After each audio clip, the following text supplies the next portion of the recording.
Tonight we are looking at 3 horrifying caving stories that went horribly wrong. In France, a rope turns to glass at 90 meters. In Switzerland, the rock keeps a caver it let through. And in Spain, one spare spool points the wrong way. As always, viewer discretion is advised. This is Cavern Depths. The first story begins now, and it starts the way they all do, with a plan. On January 18th, 2026, Elise Chastain walked up through knee-deep snow to the entrance of the Gouffre Berger, the first cave on Earth ever pushed past 1,000 meters and the deepest known cave in the world for a decade. The mountain wears winter-like armor, and the cave underneath keeps its own weather. The air at the entrance stood at -1 degree. Elise was 27, a Grenoble vertical caver who had rigged 300 pitches in these mountains. She had promised her father a phone call from the trailhead before every trip, and she had never once forgotten. Her habit was the glove check, bare hand on the rope for 3 seconds at every pitch head, every trip, because a rope tells your skin what your eyes cannot see. The Berger is a museum of firsts, a cascade of shafts leading to the Great Galleries, the Hall of 13, and a river that has humbled generations of expeditions. The plan was a winter classic, 250 meters down the entrance series in 6 hours, photographs at the Hall of 13, and out the same evening. What she didn't know, the entrance shafts had been breathing sub-zero air onto wet rope for 11 days. The first pitches ran clean and quick, the rack hissing, boots scraping frost off the ledges, ice chips clattering away below her, the odd drip freezing before it landed, her breath a lamplit cloud that sank instead of rising. She clipped in and dropped into the entrance series at 9 in the morning. At the 4th pitch head, 90 meters down and on schedule, she put her bare hand on the rope for her 3 seconds. What she didn't know, the glaze she felt was not frost on the sheath, it was ice inside it. 30 meters into the drop, that is when the friction failed, because a rope frozen through its core runs glassy and thin, and her rack stopped biting it the way 11 years of muscle memory expected. She was not falling, she was sliding, faster every meter, one gloved hand closing on a rope that had turned into a wet rail. Here is what you need to understand about a frozen rope. It is not slippery like water, it is slippery like glass, and a descender is a machine that trades heat for control. Every meter of that slide was pouring heat into the ice, and this is where the rope starts giving back exactly what you fed it. So what stops you when your brake is quit? Not your grip. Grip is worth 8 seconds. The answer is friction you add somewhere else, fast, and it is the only answer there is. Panic arrived at speed. The rack had failed, the rope ran glass, the floor kept coming. Because this is the arithmetic of a runaway abseil. A slide accelerates at 10 meters a second squared, and the floor of that shaft was 40 meters away, which is under 3 seconds. And 3 seconds is one decision, once. Watch 300 pitches of muscle memory buy back a life in 2 of them. Elise threw the rope's tail over her thigh and around her boot in one motion, a leg wrap, the oldest trick in vertical caving.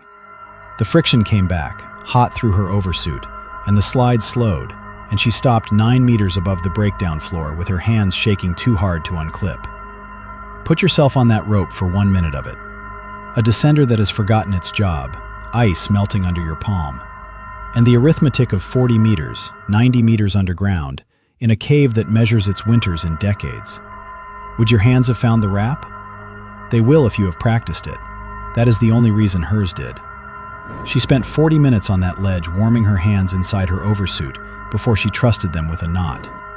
The climb out took 5 hours on ascenders that skated on every icy meter, and she surfaced into a black alpine evening with a burn across her right thigh in the exact shape of a rope.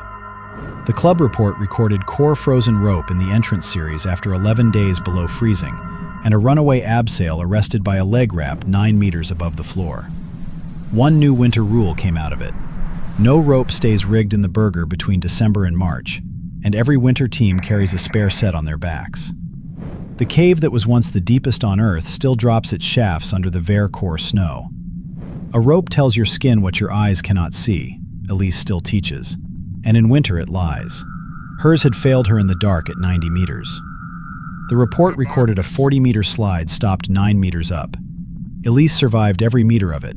She carries the burn on her thigh, and she still calls her father from the trailhead. You're watching Cavern Depths, And this is the second story of the night. On April 9th, 2026, Andrea Suter and Marco Buehler crawled into the Hoelloch above Muoderthal, for decades the longest cave in the world, 200 kilometers of cold passage folded into a Swiss mountainside. The rock here is 4 degrees all year. It does not move for anybody. Their call-out time was 8 hours out. Andrea was 45, a Schwyz Club caver with 22 years in this system. She had trained every new member in the region, and she had promised her son she would never push a tight passage tired.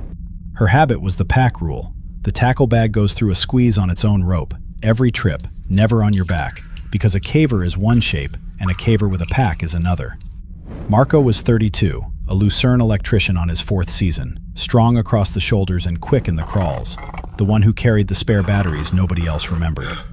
The Hoelloch is a labyrinth of galleries and low crawls that has swallowed weeks of expedition time, mapped in kilometers.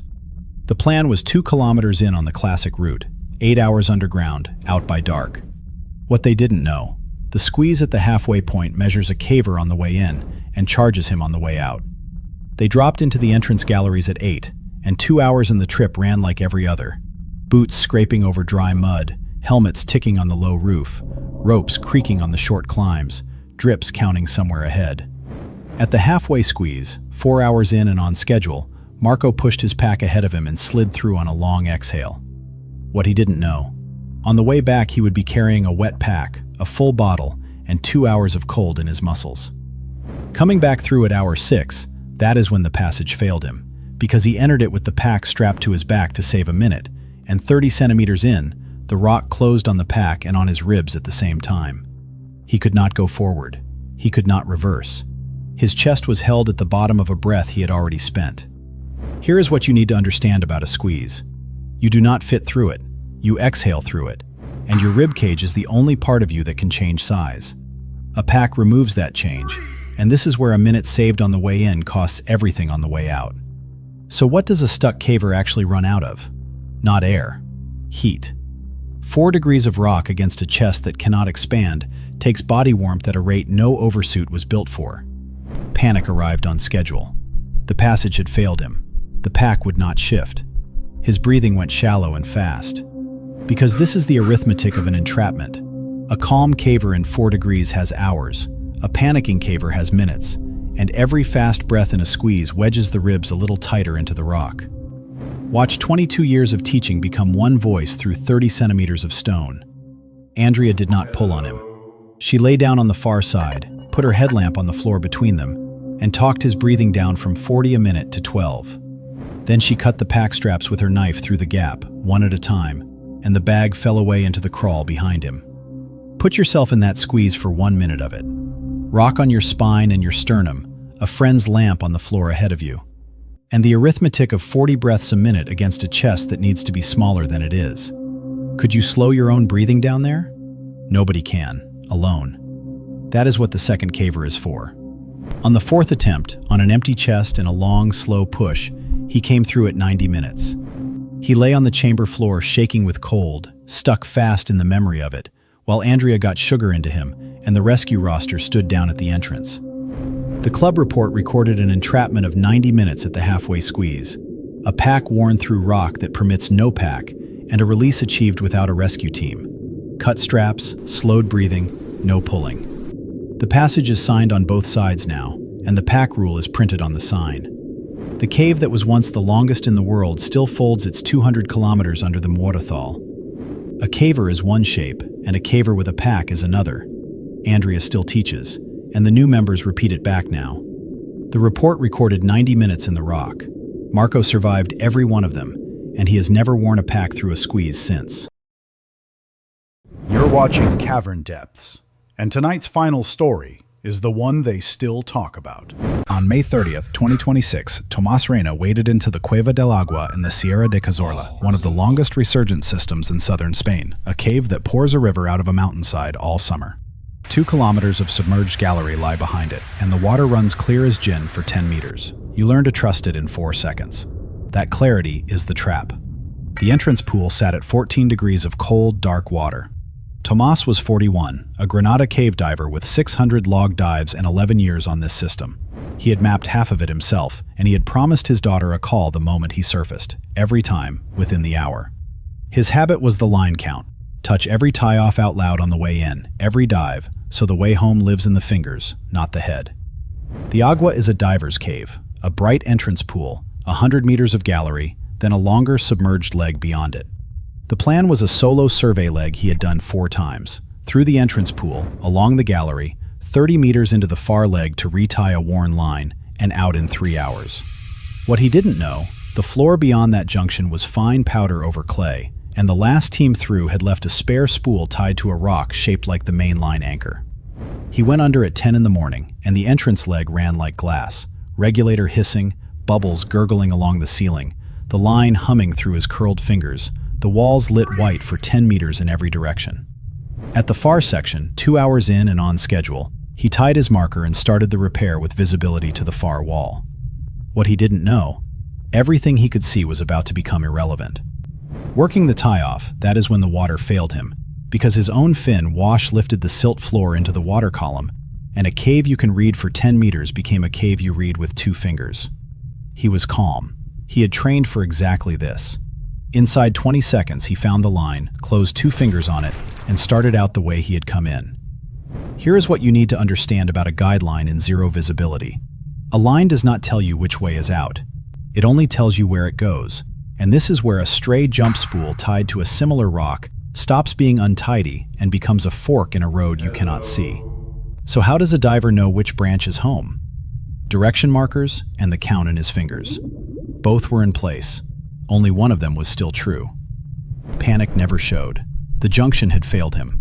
The line kept going. His gas kept falling. Because this is the arithmetic of a wrong branch. He turned at his planned pressure with 90 meters to daylight, and the line in his fingers ran the other way, into a passage nobody had surveyed.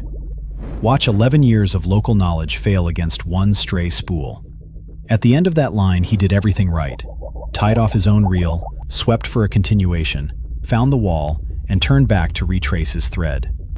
The retrace cost 9 minutes and most of his reserve, and he reached the junction rock with the needle where no diver wants to see it. Put yourself in that silt for 1 minute of it. A thread in 2 fingers, a lamp that shows you brown, an exit you have swum 4 times. And the arithmetic of 90 meters against 40 bar, in water that has forgotten how to be clear. What would you have done differently? Cut the stray spool the first time you saw it. That is the whole lesson, and it costs nothing. His daughter's call never came. The alarm went out at 4, and the Spanish rescue group had divers in the water by 9. They found Tomas Reyna at 9 the next morning at the junction rock, 40 meters from clear water, the stray spool still tied beside the main line, and his own reel locked off on his harness. The investigation recorded a silt out from fin wash, an unmarked jump spool mistaken for the main line, and a death by gas exhaustion 40 meters short of air. It ruled his own procedure faultless from the moment the water went. The Agua's sumps are line audited every spring now, within 1 week of the melt, and stray spools are cut on site. One of the longest resurgent systems in southern Spain still pours its river out of the mountain every summer.